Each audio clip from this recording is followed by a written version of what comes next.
పుష్ప 1లో ఊ అంటావా మావా ఊ అంటావా ఒక సెన్సేషన్ క్రియేట్ చేసింది. అవును, అవును. ఇండియా వైడ్ మొత్తం అవును, అవును. షేక్ చేసింది. యూట్యూబ్లో వ్యూస్ అడ్డు అదుపు లేకుండా పరిగెడుతూ ఉంది ఇప్పటికీ. అవును. మరి ఆ సాంగ్ చేసేటప్పుడు the memorable moment with Allu Arjun garu కానీ సమంత గారితో కానీ. అంటే సమంత గారు అండ్ బన్నీ గారు చేసినప్పుడు అదే ఇప్పుడు ఎగ్జాంపుల్ ఈ పైన వేసుకునే మూమెంట్ అవని, లేదంటే అంటే ఎంత యాటిట్యూడ్ చూపిస్తే ఆ మూమెంట్ ఒకటి ఉంటుంది. ఏంటి కర్చీఫ్ తీసుకునేది అంటే ఆవిడ దగ్గరికి అలా వచ్చి అలా కర్చీఫ్ తీసుకొని మళ్ళీ లాగి ఇద్దరు కలిసి మూమెంట్ అవుతారు. అది అంత ఈజీ కాదు. అది మనం ఏంటంటే మూమెంట్ అలా తీసుకొని మూమెంట్ చేస్తారు. కానీ ఒక చిన్న యాటిట్యూడ్ ఉంటుంది, ఒక ఈజీ ఉంటుంది. ఆ కర్చీఫ్ అలా తీసుకొని ఆయన టక్కనే ఆయన హెడ్ అలా తిప్పి అదంతా మ్యాడ్. అది అంటే వాళ్ళిద్దరు కెమిస్ట్రీ అంటే కోఆర్డినేషన్ అంటారు కదా, ఆ కోఆర్డినేషన్ ఇద్దరిలో అది లేకపోతే రాదు. అంటే వాళ్ళు ఎన్ని చేస్తున్నారండి అంతే. ఈవెన్ సమంత గారు ఆవిడ కూడా అప్పటికప్పుడే కొన్ని మూమెంట్లో గ్రేస్గా ఆవిడ బ్యాక్కి వెళ్ళి ఆ బెండ్ చేసుకుని వేవ్ చేయడం అనేది అంత ఈజీ కాదు అది. ఇప్పటి వరకు మీరు చేసిన సాంగ్స్లలో సో మీకు బాగా ఫేవరెట్ అనిపించింది, నేను 100కి 200% ఇచ్చాను అని అనిపించుకునే సాంగ్ ఏదైనా ఉందా? నాకు ఏది కూడా నాకు సాటిస్ఫాక్షన్ ఉండదండి. ఎందుకంటే నేను సాటిస్ఫై అయితే నేను అక్కడే ఆగుతానండి. నాకు ఒక చిన్న భయం, నేను ఆగకూడదు కదా. నేను డెఫినెట్గా నేను ముందు పరిగెడుతూనే ఉండాలి. సో నేనేంటంటే నేను ఏం చేసినా ఇంకా బెస్ట్, ఇంకేమైనా ట్రై చేద్దామా, ఇంకేమైనా బాగుంటుందా అని ట్రై చేస్తాను. కానీ నేను ఇది 200గా 1000% ఇచ్చినా కూడా నేను సాటిస్ఫై అవ్వను. అంటే బెస్ట్ ఇవ్వాలి, డెఫినెట్గా మన బెస్ట్ మనం ఇవ్వాలి. ఏ సాంగ్ వచ్చినా కూడా దాన్ని అలా నిలబడిపోవాలి. ఫేవరెట్ హీరో కానీ డాన్సర్ కానీ అని అంటే చిరంజీవి గారు అనే చెప్పేస్తారు. ఎక్కడ ఎన్నోసార్లు మేము ఉన్నాము. ఇలాంటి సందర్భంలో సో మరి ఏమన్నా రిక్వెస్ట్ చేసుకున్నారా బాస్కి? సో బాస్ ఒక్క ఛాన్స్.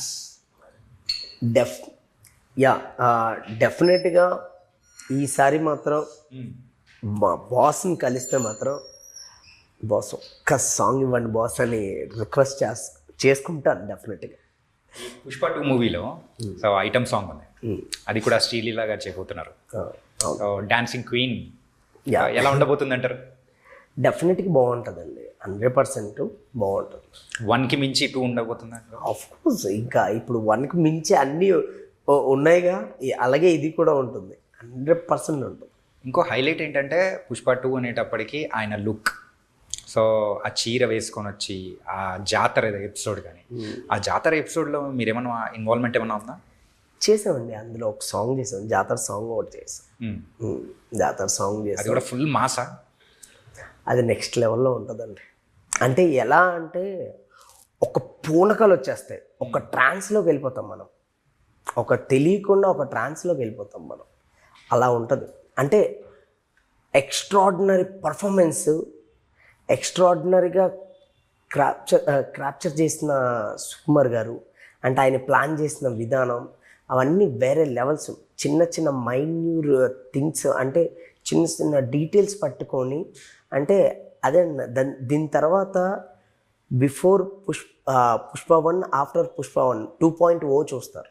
ఓకే, సుకుమార్ గారిని ఊరిచ్చకండి సార్, ఇప్పటికే అయిపోతుంది. మేమైతే ఆకలితో ఉన్న సింహాలు ఎక్కువ ఉన్నాయి, ఎప్పుడెప్పుడు సినిమా చూడాలి అని చెప్పి. డెఫినెట్గా మీరు December 5th అయితే ఖచ్చితంగా అందరూ రిపీటెడ్గా మళ్ళీ చూస్తారండి. ఐ హోప్ ఖచ్చితంగా అందరూ మళ్ళీ మీకు అందరికీ అంటే మళ్ళీ చూడాలని ఫీలింగ్ వస్తుంది.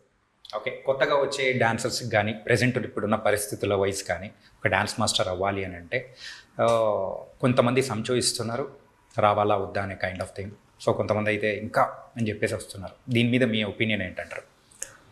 లేదండి, ఇప్పుడు అందరూ రావచ్చండి. ఇప్పుడు ఇండస్ట్రీలో చాలామంది తెలుగులో అవుతున్నారు, చాలామంది తెలుగులో వస్తున్నారు.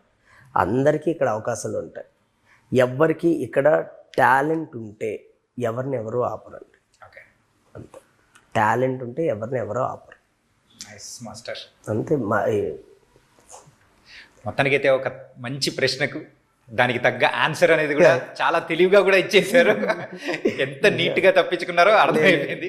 కానీ మొత్తానికి అయితే ఇంకా బోల్డ్ అని మంచి మంచి సాంగ్స్ అనేది కూడా చెయ్యాలి, మమ్మల్ని ఇంకా బోల్డ్ అని హుక్ స్టెప్స్ తో ఎంటర్టైన్ చేసి మేము రీల్స్ చేయాలని కూడా కోరుకుంటాం. థ్యాంక్ యూ అండి. Thank you so much Vijay master. Thank you so much. అంటే మనలాంటి నార్మల్ ఒక అంటే బ్యాక్గ్రౌండ్ ఏమీ లేని వాళ్ళు స్కూల్కి నడుచుకుంటూ వెళ్ళేటప్పుడు పోస్టర్ల మీద ఉన్న హీరోలకి మనమే డ్యాన్స్ నేర్పిస్తామా అని అనిపించే రోజు వస్తుందని. ట్రూ అస్సలు లేదండి. అసలు ఇప్పుడు మన ఊళ్ళో వెళ్ళేటప్పుడు ఆ స్కూల్ బ్యాగ్ వేసుకొని మనం అలా నడుచుకుంటూ వెళ్ళేటప్పుడు ఆ పోస్టర్లు చూసుకుంటూ మనం వెళ్ళి అలాంటిది అంటే నిజంగా డెస్టినీ అంటారు కదా, అది దేవుడు రాత. అంటే మనం కూడా ఈ ఇండస్ట్రీలో ఉండడం వల్ల ఎంతో పుణ్యం చేసుకోవాలి.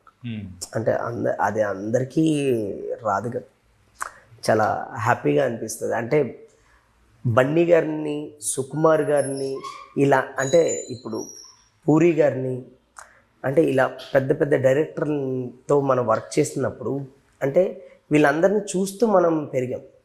సో అలాంటిది వాళ్ళతోనే వర్క్ చేస్తున్నప్పుడు చాలా హ్యాపీ అనిపిస్తుంది. ఇప్పుడు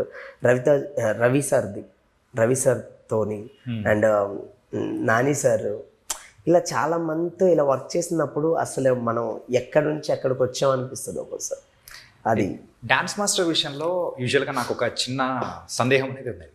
ఏంటంటే మీరు స్టెప్స్ ముందుగానే సాంగ్ ఏదైనా వచ్చిందంటే అంటే హీరోకి తగ్గట్టు మీరు డిజైన్ చేస్తారా, లేకపోతే మీరు స్టెప్స్ తీసుకెళ్ళి ఆ హీరోతో వేపిస్తారా, ఎట్లా చేస్తారా అసలు? First hero characterisation and hero body language, ఆ బాడీ లాంగ్వేజ్ బట్టి మనం కంపోజ్ చేస్తాం.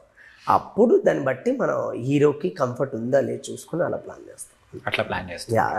మనమే ఏదో కంపోజ్ చేసుకొని అక్కడ మన టాలెంట్ చూపించుకోవడం కాదు కదా, మన టాలెంట్ ఉండాలి. బట్ అక్కడ హీరో ఎలా చేస్తున్నారో ఆయన బాడీ లాంగ్వేజ్ ఏంటి, ఆయనకు ఒక స్టైల్ ఉంటుంది, ఆ బాడీ లాంగ్వేజ్ బట్టి ఎలా. అండ్ చిరంజీవి గారిని మీరు ఒక ఫంక్షన్లో మీట్ అయినప్పుడు సో సార్ చిరంజీవి గారు కూడా ఆప్యాయంగా స్పెషల్గా మీతో మాట్లాడడం. ఎగ్జాక్ట్లీ. అంటే నాకు నార్మల్గా సుష్మిత గారు వాళ్ళ డాటర్ సుష్మిత గారితో నేను ఆవిడ ప్రొడ్యూసర్గా ఒక సినిమా చేశారు, శ్రీదేవి శోభన్ బాబు. అవును. ఆ సినిమాకి నేను సింగిల్ కట్ చేశాను. ఓకే.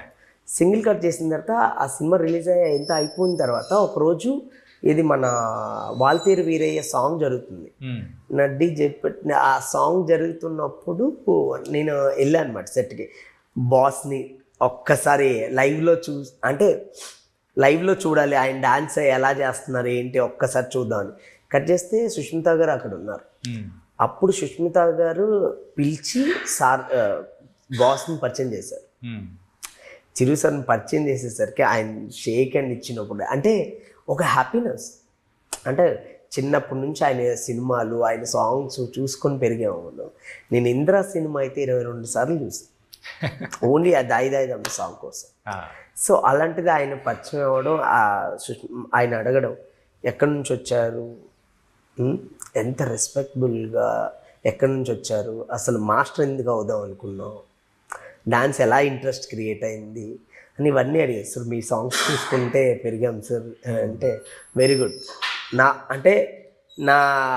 నన్ను చూసుకుంటూ పెరిగిన వాళ్ళు మీరు ఏదో ఒకటి అయిపోకుండా ఇలా ఇంతమంది స్థాయికి వస్తున్నందుకు నాకు చాలా సంతోషంగా ఉంది, మీరు ఎప్పుడూ ఇంకా మంచి పేరు తెచ్చుకోవాలి అని బ్లెస్ చేశారు.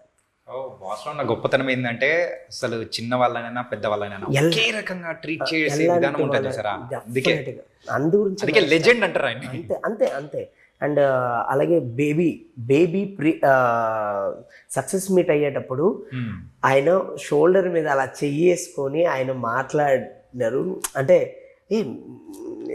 చాలా కొత్త టాలెంట్స్ అందరినీ ఇక్కడ ఉన్నారు, చాలా బాగా అనిపిస్తుంది మీ అందరిని చూస్తుంటే.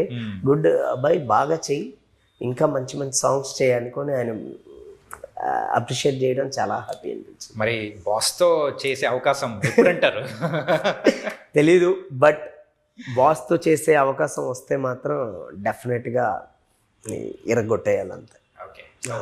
ఇండస్ట్రీకి అయితే 2012లో వచ్చారు. సో ఆ తర్వాత కార్డు తీసుకుంది 2015. అవును. 2015 నుంచి ఇప్పటి వరకు వేసుకుంటే 9 years. అవును. ఓకే.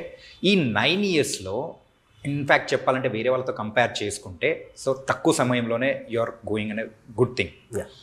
ఇలాంటి టైంలలో సో మీ సక్సెస్ సీక్రెట్ ఏంటి అనుకోవచ్చు?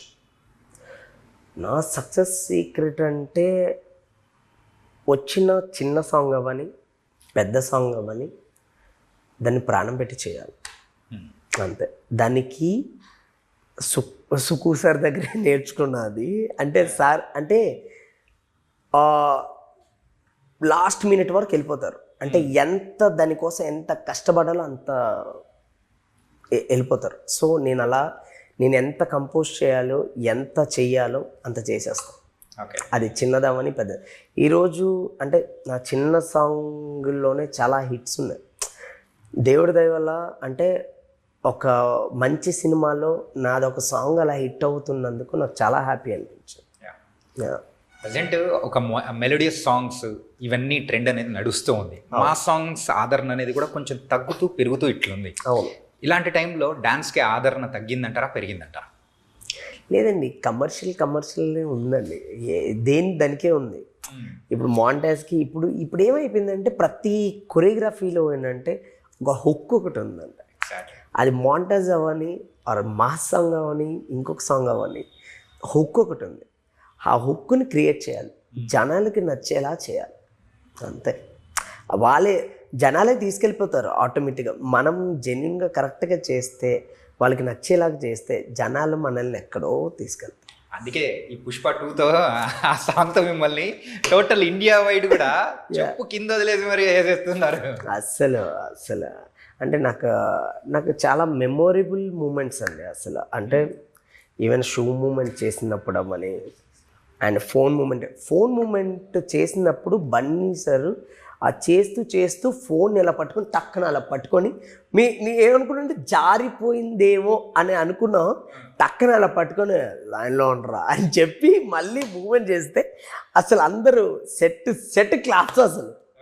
అంటే జారిపోయిందే అంటే మిస్ అయిపోయిందేమో అనుకున్నావు, టక్కన అలా పట్టుకొని మళ్ళీ చాలా అలా వచ్చి చాలా గ్రేస్గా ఆయన చేయడం అనేది ఫంటాస్టిక్ అసలు.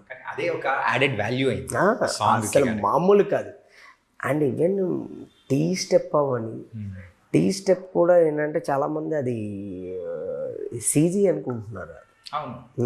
ఏంటంటే దానికి ఏదైనా కొంచెం కవరింగ్ చేసి ఏదో అనుకుంటున్నారు కానీ అది కాదు, అది రియల్ టీ. అది రియల్ టీ. ఇప్పుడు మేము ఇక్కడ రిహార్సల్లో చేసినప్పుడు కూడా ఏంటంటే నేను చేసినప్పుడు కూడా 1-2 డ్రాప్స్ కింద పడ్డాయి కానీ ఆయన చేసినప్పుడు 1 డ్రాప్ కూడా కింద పడలేదు. స్పీడ్ కానీ కరెక్ట్గా అలా చేశారు ఆయన. అంటే ఇప్పుడు సుక్కు సార్ కూడా ఏంటంటే ఒక మార్క్ క్రియేట్ చేశారు.